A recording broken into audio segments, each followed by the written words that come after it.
Welcome to Revolutionary Lumpen Radio with your co-hosts Ryan, the Zen Marxist, What up? and myself, Shibby. Hello everybody, it's been a while since, not even a while because we've had a Patreon episode, but yeah, it's been nearly a month since we last uploaded an episode on RSS feed, so I'd really want to get one out. So what we're going to do today for you is read two articles from the Fight Racism, Fight Imperialism newspaper run by the Revolutionary Communist Group in the UK. We're going to go through an article on Hong Kong called Imperialist Hands Off Hong Kong. We're going to read one on trans and non-binary rights that have been tossed up into the air. Just want to say thank you everybody for the support, all of our patrons. It goes a long way. It does make the editing process better.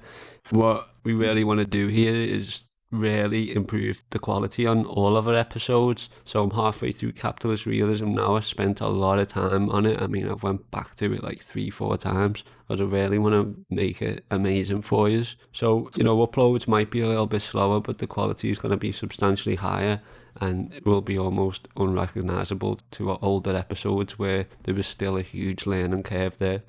So without further ado, we'll go into the Revolutionary Communist Group, Fight Racism, Fight Imperialism, an article, Imperialists, Hands Off Hong Kong, created on Tuesday, the 4th of August 2020, and written by good comrade Bob Shepherd.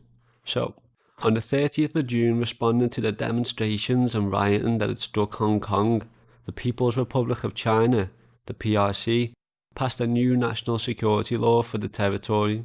The law bans political agitation calling for independence for Hong Kong and any collusion with a foreign country or external elements endangering national security.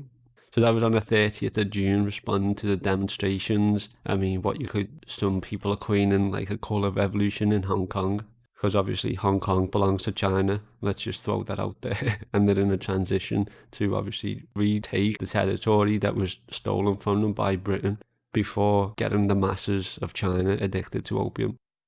Last year's demonstrations were primarily organised by capitalist interests supported by pro-imperialist forces, initially to oppose a new extradition law with mainland China. That's what started this fiasco, although the Hong Kong government withdrew the law in response to the protests. The demonstrations still escalated with calls for independence and attacks on symbols of the Chinese Communist Party. Sections of the demonstrators have displayed British and US flags and called for either Britain or Trump to save Hong Kong, alongside chauvinist slurs. How do you say that word, please, Ryan?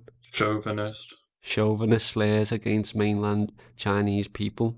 If you want to read more on that, you can see FRFI issue 272, October-November 2019, titled Hong Kong's Misdirected Protest.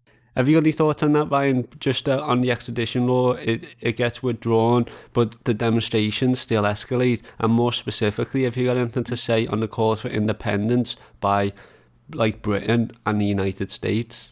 Obviously imperial powers aren't there to do what's in the best for China or Hong Kong as countries. What they want is what would be best for the international bourgeois in those countries. But when it comes to making a law against banning political agitation, that won't stop. Of course, everyone knows that the political agitation is being used by Western forces to faux discourse, but creating a law against it isn't going to stop it. In the same way that laws against drugs don't just make drugs disappear. Yeah. Well, they tried. I just want to comment on that, saying, just ask Iraq what freedom and democracy looks like when it's brought to you by the United States and coalition forces. 2 million Iraqis dead. So the response to British imperialism to the PRC's actions was contrived outrage expressed with characteristic arrogance.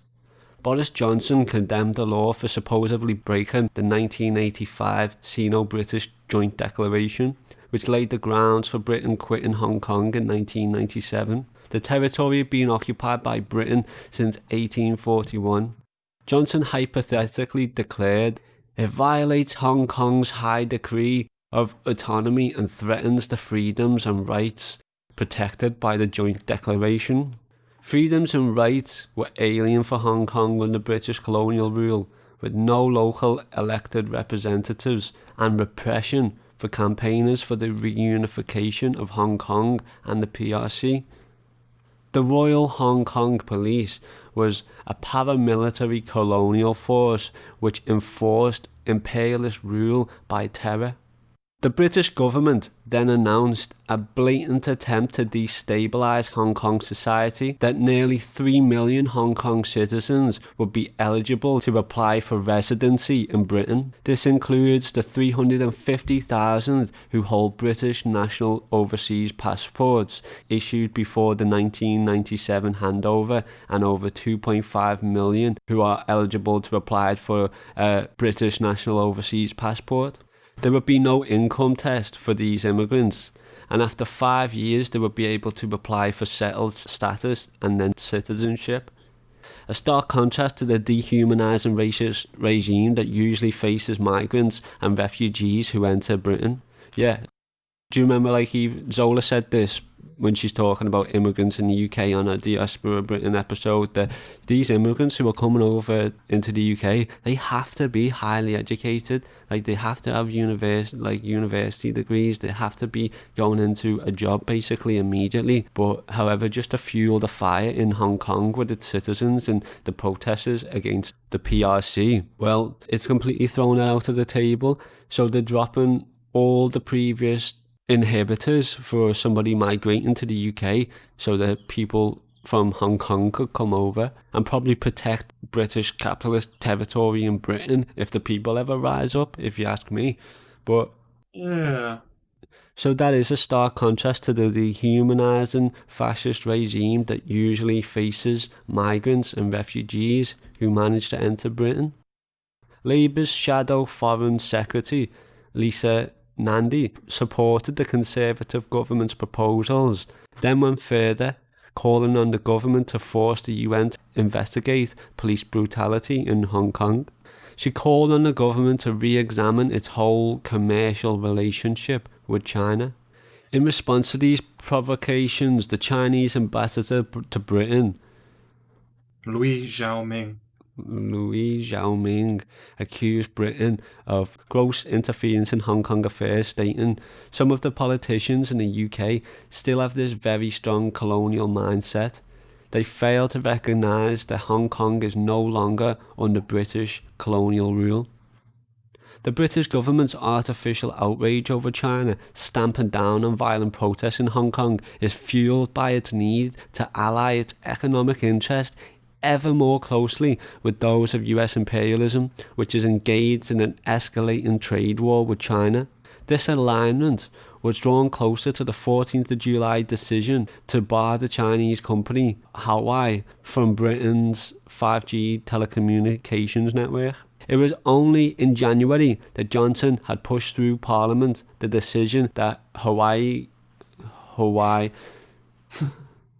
it's such a messed up word because you don't pronounce it how it looks at all. It's pronounced Huawei. No way. It is. It was confusing to me as well when I first heard someone say it. I was like, what? That doesn't even make sense. So it was announced in January that Johnson had pushed through Parliament the decision that Huawei could participate in the development of 5G network. This is now being reversed, mainly because of pressure from the United States. Pressure which includes sanctions against Huawei, preventing it buying US software and technology.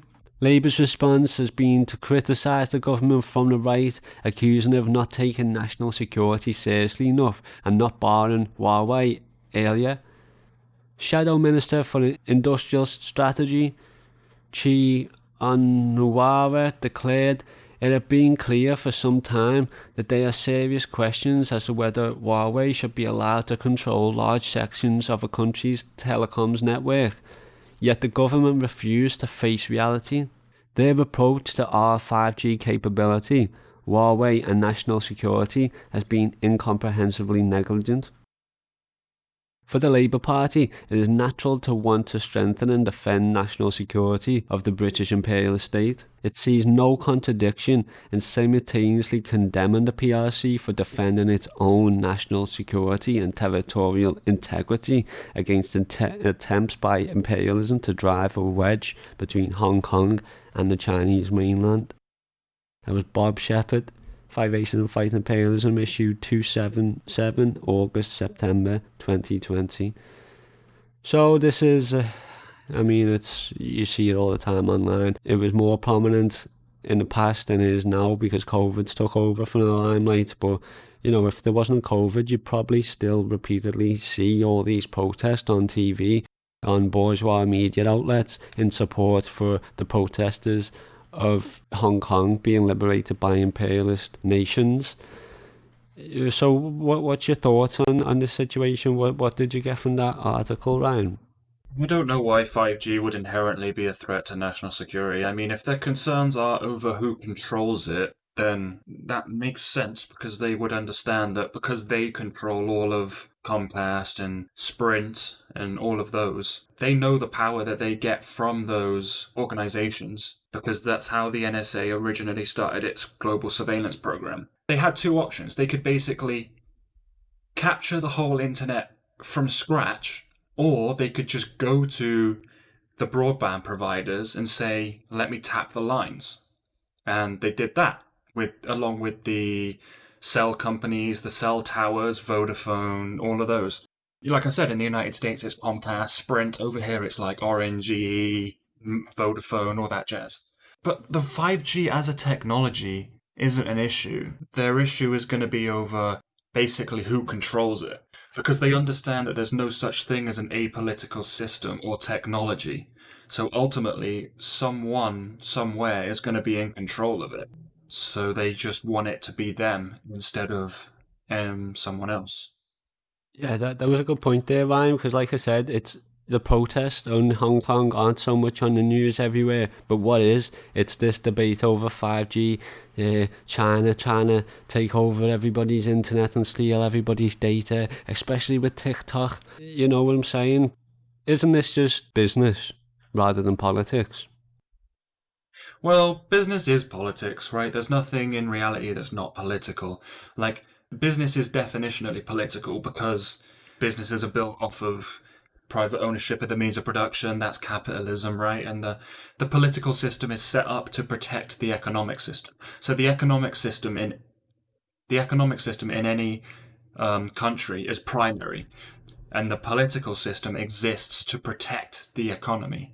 That's why you'll never find on a ballot paper any system other than capitalism, because that's off the table, right? They're never going to allow you to choose between different economic systems on a political system because the political system is set up to defend whatever economic system they have. Because we live under capitalism, you will never find anything other than two capitalist parties on the ballot. Those parties exist to protect the economic system of capitalism. Yeah. Yeah. So, what do you think of this whole scenario that nearly 3 million Hong Kong citizens would be eligible to apply for residency in Britain? I think I've seen something as well in Ireland, but I think it's being rejected by the population in Ireland where there'd be a beautiful countryside and they were willing to donate, like, I think it was like hundreds of miles to a new Hong Kong immigrant colony within Ireland. Have you heard about that? What do you think of nearly 3 million Hong Kong citizens being able to surpass the previous restrictions that there was in the UK for migrants and immigrants alike? Yeah, I mean, honestly, I'm not surprised. And this just seems like the Western imperial forces bargaining chip with whatever forces they collaborated with in Hong Kong to make it happen. They would have had to go to them and say, look, listen, if you do this for us, and allow us to wage, the counterinsurgency, blah, blah, blah, media operation, whatever, then we will allow, however many citizenships for you to come over here, right? It's just a bargaining chip. It's just a political, if you do this for me, then I'll give you these citizenships. That just seems what it's like to me. It's just a deal that's been made. Yeah, it makes them somewhat look like the good guy, doesn't it? Like, oh my God, how generous is Britain? We can move over to Britain and live like the rich people. That's just not the case in Britain whatsoever. Fucking hell. And even for like the US or Britain to actually determine what's going on within the territory of Ireland, for them to plan a Hong Kong colony within Ireland that's not even part of their nation, just shows the extent of insanity, the madness of capitalism, and the complete disrespect for the people. So look at it the other way around. Imagine if Britain had just turned around and said, let's just take these island people and put them in Hong Kong and build like Irish Hong Kong. I mean, that's blatant colonialism. Do you know what I'm saying? Like, wow, it's fucked.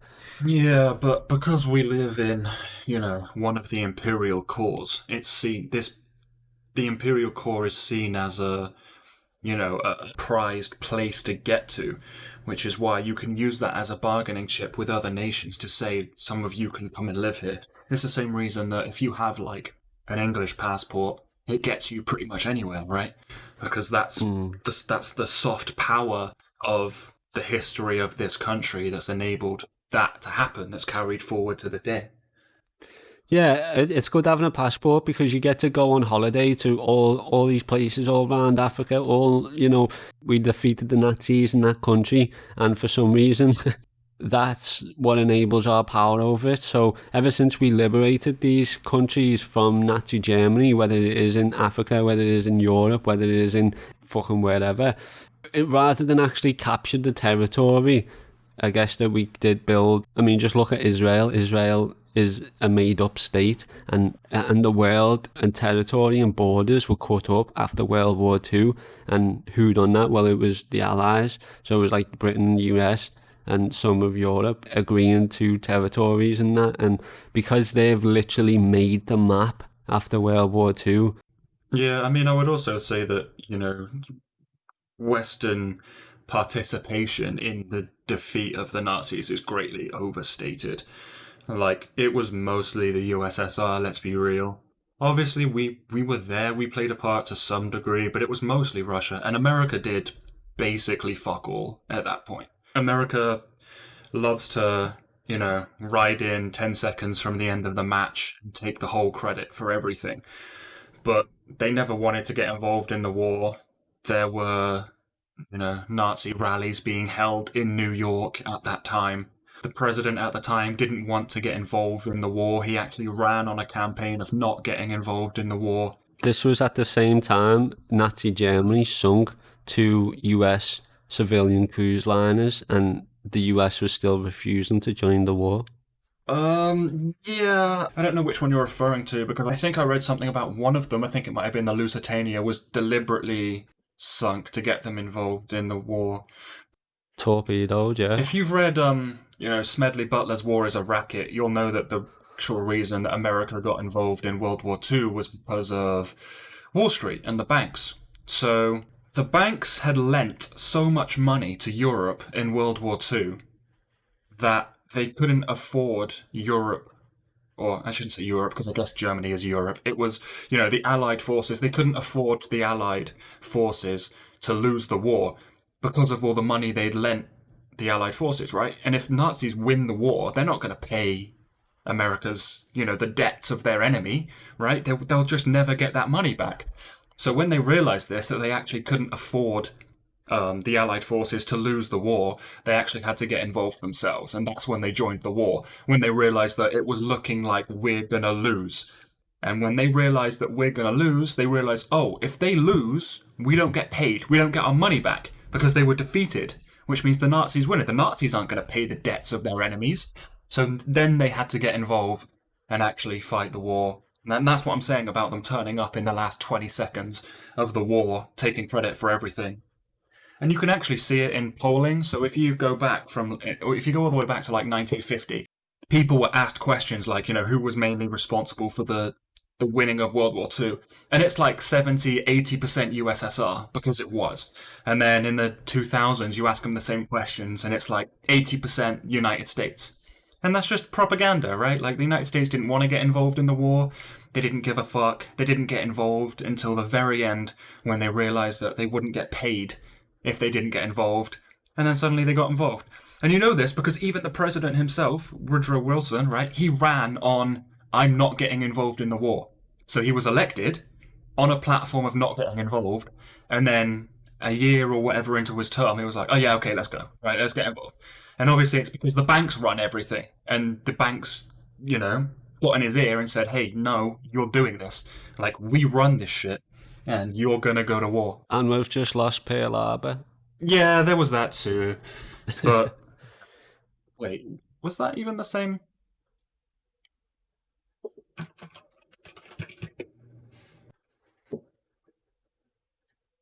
That was before, though. That was 41.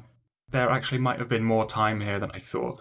So they were actually involved since 41 through to 45. Fucking mostly just trading ships with us for our fucking territory all around the world. Who knows? That's how Britain lost its global empire. Was we had to trade our colonies and our territories to the United States for cruisers and destroyers, so that we could actually cross the Atlantic. Because obviously we're an island, we have to get resources from overseas, and we literally could not produce the ships necessary to do that. We lost our entire empire during this. We traded it with the United States for a navy to defend our shores, and then that's how America became the superpower today, because they've literally got Britain's old territory and probably have built bases on the bases which we've built. Yeah, I have no idea. I'm not like super informed on that, but what I do know is that the United States participate, or the credit the United States gets for participation in World War II is greatly over exaggerated. Like they make themselves out to be, kings of the world, we're the greatest ever, we did everything, we single-handedly defeated everyone bad ever.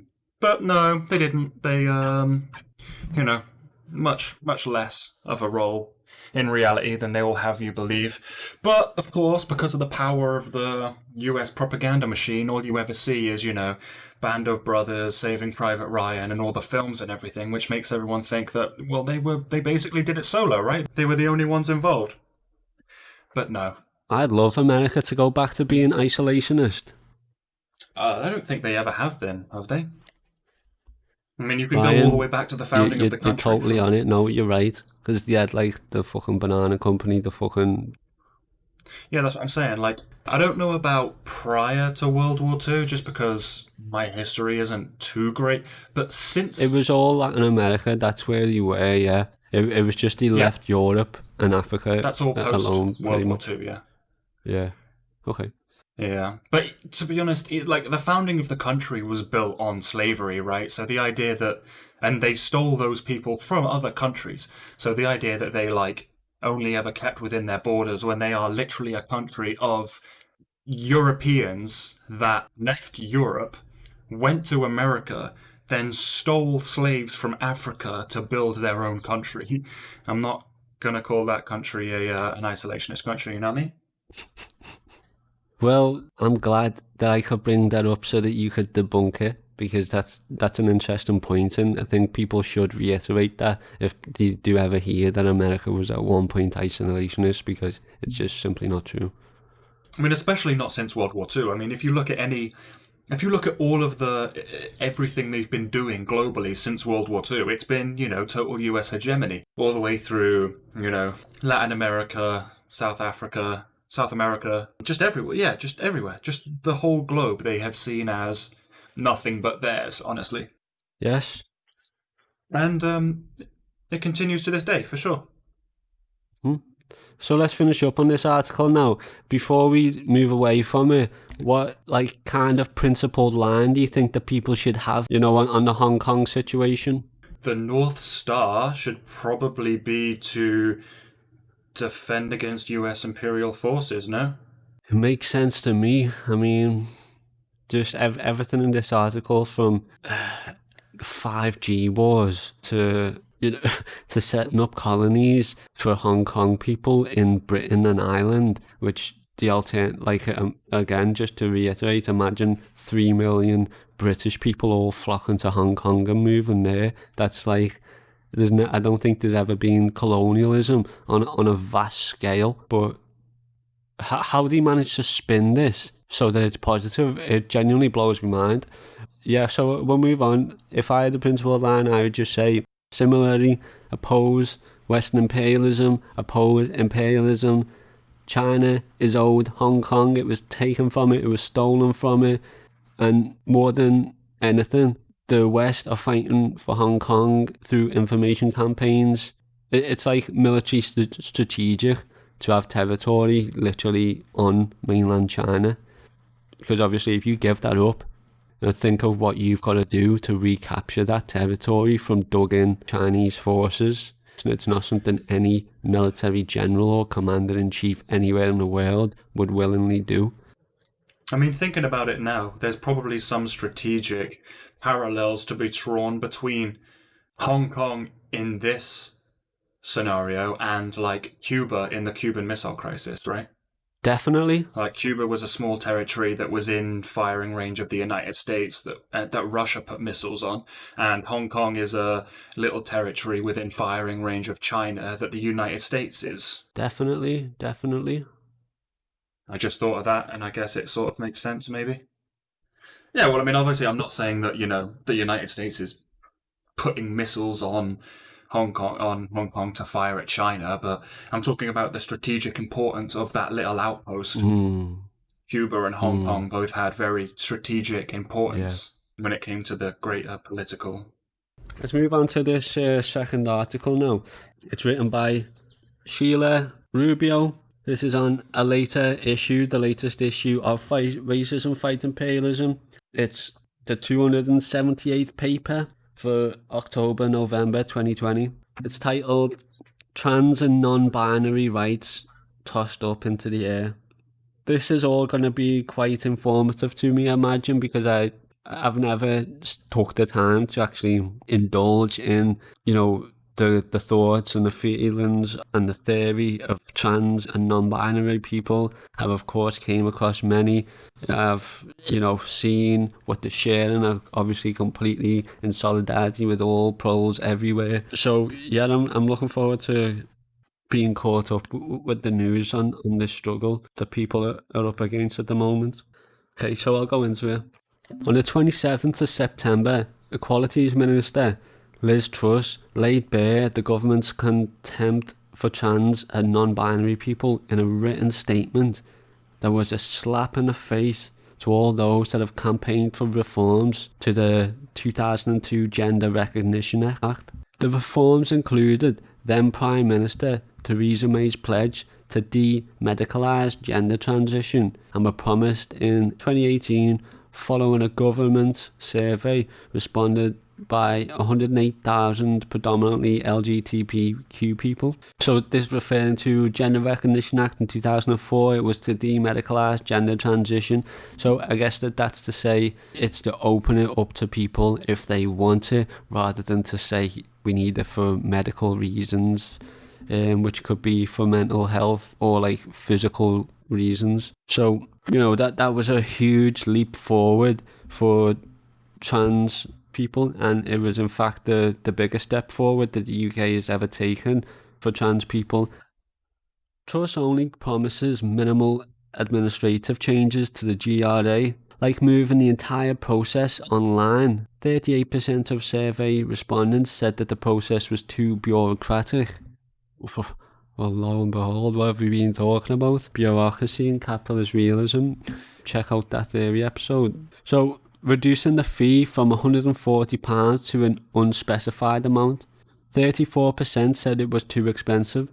It's crumbs for the hungry. Not a peep in response to either the 64% of respondents who want to scrap the requirement that gender reassignment only be granted to people with medical gender dysphoria, or the 80% who wanted the requirement of medical reports removed.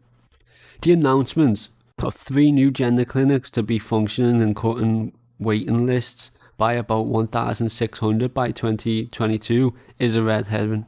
These new clinics so-called, are actually pilot schemes that have been operating all summer in London, Manchester and Merseyside, offering appointments to some of the 13,500 trans and non-binary people currently waiting for the first appointment. Truss argues that the Equality Act in 2010 allows service providers to restrict access to single-sex spaces on the basis of biological sex. This gives the all clear to discriminate against trans people. There is no mention of non-binary people having no recognition in the GRA. This comes mere days after the landmark tribunal confirmed that under the same Equality Act, non-binary people are protected against discrimination at work. Mrs. R. Taylor versus Jaguar Land Rover, in brackets. This is another attack on trans and non-binary people from a government determined to roll back the human rights of all oppressed communities. Already, in capitalist Britain, a quarter of all trans people experience homeless. 89% have considered suicide. Many forced to wait years for often expensive gender affirming treatment. It does not have to be this way. In socialist Cuba, trans and non-binary people are offered free healthcare and gender affirming treatment. There will be no trans liberation under capitalism. Instead, we must strengthen the fight back for socialism and against oppression in all forms. Wow, that was a really informative principal report there by Sheila Rubio. Any thoughts on that, Ryan? Yeah, for sure. I mean, we know what conservatives do when they get in power and they make it as difficult for all, minorities or disabilities, sexual or otherwise, to, basically just to live lives. And they do that to all people. It doesn't matter whether you're an ethnic minority or a sexual minority or anything. They're going to make it as life as difficult for you as they possibly can. And yeah, that's just what they do, I guess. I mean, it's a disaster, but it shouldn't be a surprise to anyone at this stage that they basically want those people dead. That is what it is, and it sucks. Fucking hell. Obviously, yeah. The greed of a capitalist doesn't care what gender you are, doesn't care what fucking species you are. It only cares about how it can exploit your labour, exploit you, and it's just going to keep doing that until you burn out and you roll up and die. It's vicious. However, it is important, particularly important, and I'm really great. I'm really pleased that I read this article and we're getting out there because it was really a potent finish on there will be no trans liberation under capitalism. Instead, we must strengthen the fight back for socialism and against oppression in all of its forms. If you're trans, you're one of the 89% people who suffer from suicidal thoughts, or you're one of the quarter of trans people who are homeless. We wanna fucking fight for you. We wanna liberate. We just need to underline the fact that capitalism is never gonna liberate you. Don't get your hopes up. Put your energy and your enthusiasm into the revolution, the cause. Just to reiterate again, in socialist Cuba, trans and non-binary people are offered free healthcare and gender affirming treatment. Jesus. You know what I'm saying? It's proper upsetting, mine, because we could fucking do this tomorrow. Yeah, of course, but that's just the ideological contingent that they have. But I think ultimately it's going to be their downfall, right? Because even, I mean, personally, I think that there's a hard limit on the life of capitalism that's imposed by global warming, at least in its current form. Because the hard limit is the state of the planet itself. Like you cannot continue beyond what the planet will allow you to do. Right. Like we're still at mercy to nature. I mean, we are nature, right? Like the idea that capitalism can continue even though it's literally destroying the planet. You can't. It won't allow you to. Not in the present form.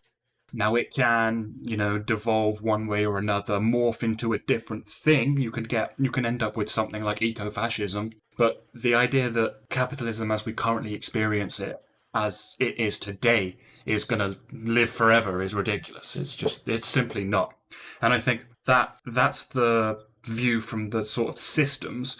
But when you talk about individuals and you come down to sort of individuals, they want basically straight white people to be the majority. But that will never happen because not only are you retreating and blocking yourself off from the world, you're becoming an ever more smaller and smaller group of people, sort of backing yourself into a corner.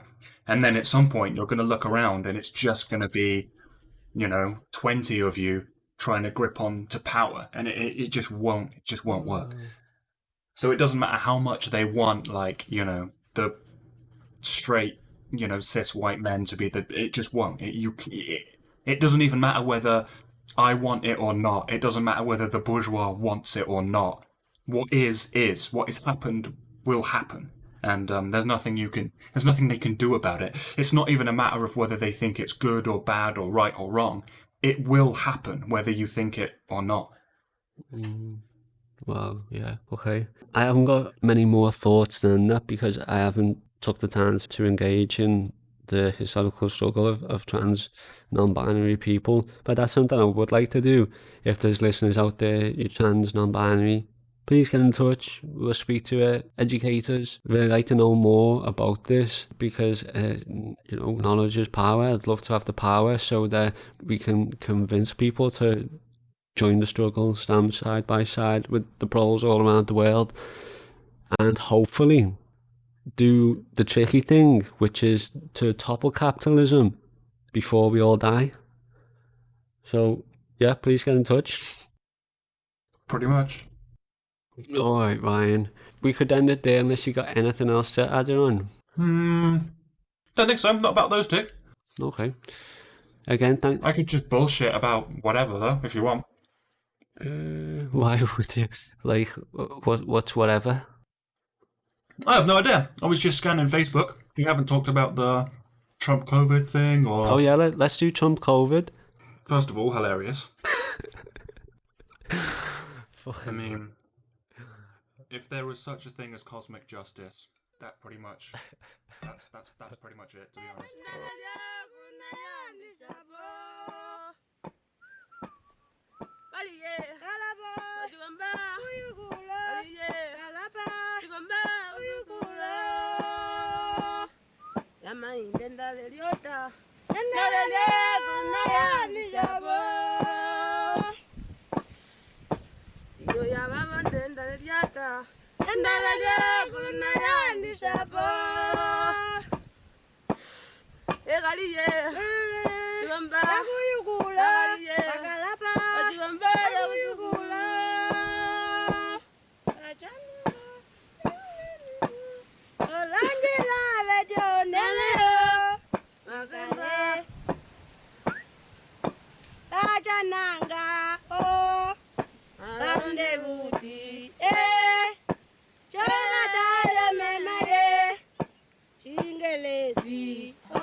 mema ye wamalela-po oh zindikile mema ye ajabonjila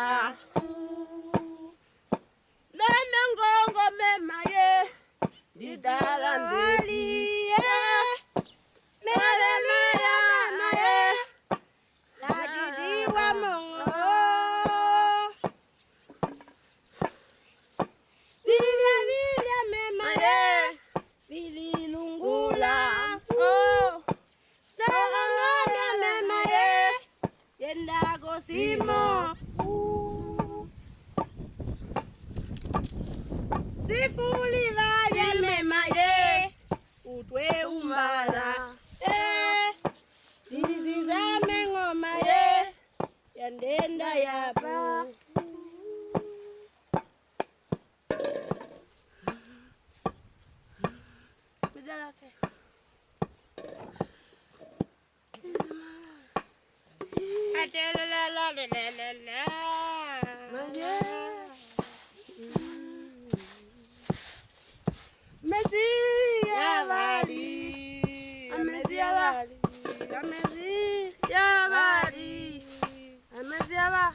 Yapili matundeko wapya amesiawa ukozalaga tugalala amesiawa oh amesiawa amesiawa andi tambeli ngoma mandudito andi tambeli ngoma sumbili koma nduko yacho Sumbili kongo nduko yacho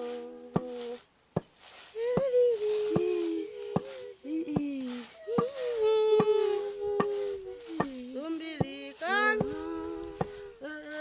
nduko yacho Sumbili kongo nduko yacho Bakasiba kwamba dabongili vinda kwa imulyo Bakasiba kwamba dabongili vinda kwa imulyo Nengo dukatolo Manu Jesusi Nengo dukatolo Manu Jesusi Siba kwamba dabongili vinda kwa imulyo Bakasiba kwamba dabongili vinda kwa imulyo Nengo dukatolo Manu Jesusi Nengo dukatolo Manu Jesusi Ola wange uvelinda wivaluka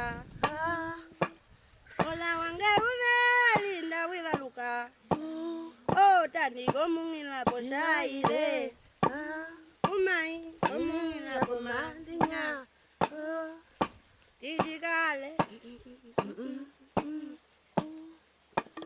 Osanya iyangala Tiyendukila kokwange Takomoa